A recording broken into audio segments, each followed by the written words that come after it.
Andy Emilio for ES News. We're here with Eddie Hearn, who's just been on a press tour going crazy.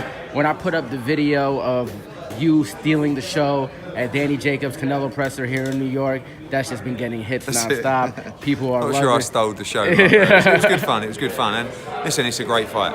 So it's an honour to be involved in not just the promotion, but such a good fight. And I'm so pumped for Danny Jacobs because he is so pumped for this fight. I'm not sure that you ever get these kind of questions, but let's just talk about the preparation as a promoter. Are you freestyling up there? Yeah, always freestyling. Always freestyling. No, never any notes. No notes. Never. You're never looking down. You know, I see Oscars. It's not great because sometimes you can forget what you're going to say, but I feel as though it's a lot easier to speak from the heart if you're not reading it off a piece of paper.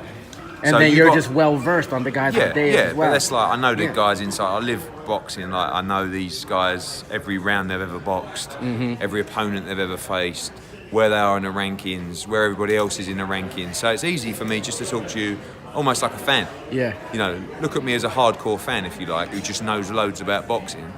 You know, like I said, sometimes if you're reading off a piece of paper, it can be more polished because you make sure that you say everything that you need to say. But I don't feel like it comes across with the same passion as if you're just, like you said, freestyling. Do you ever see guys up there kind of reading off the thing and not even knowing their own fighter, etc.? I think they do. I think they do. But I think sometimes, like, if you read off something, it's harder to actually get it. Like, I don't know, but I'm sure that just because you read off a piece of paper doesn't mean you don't know the fighters. But everyone's got different confidence. Everyone's got a different public speaking ability. It's like when we did the end of the press conference there, I just sort of, I wasn't planning on saying that, but I was just like, let's talk to you. Like, like, let's impromptu interview. Like, you've got the chance. You do understand that you've got the chance to become world champion on Saturday. You will make millions in your next fight if you win on Saturday.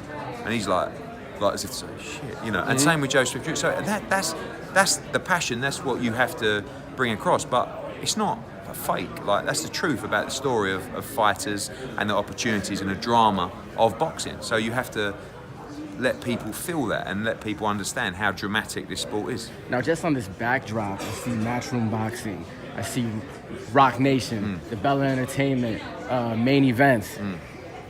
That's a lot of promoters on one. Like, you don't see that. We haven't seen that. It's been unprecedented, at least in my 4 years in boxing media. Like, it's rarely seen. How do you get all these people to work together? Is it not as hard as it seems? No, because the people that you mentioned don't really have the ego to stop things from happening. Generally, the reason promoters won't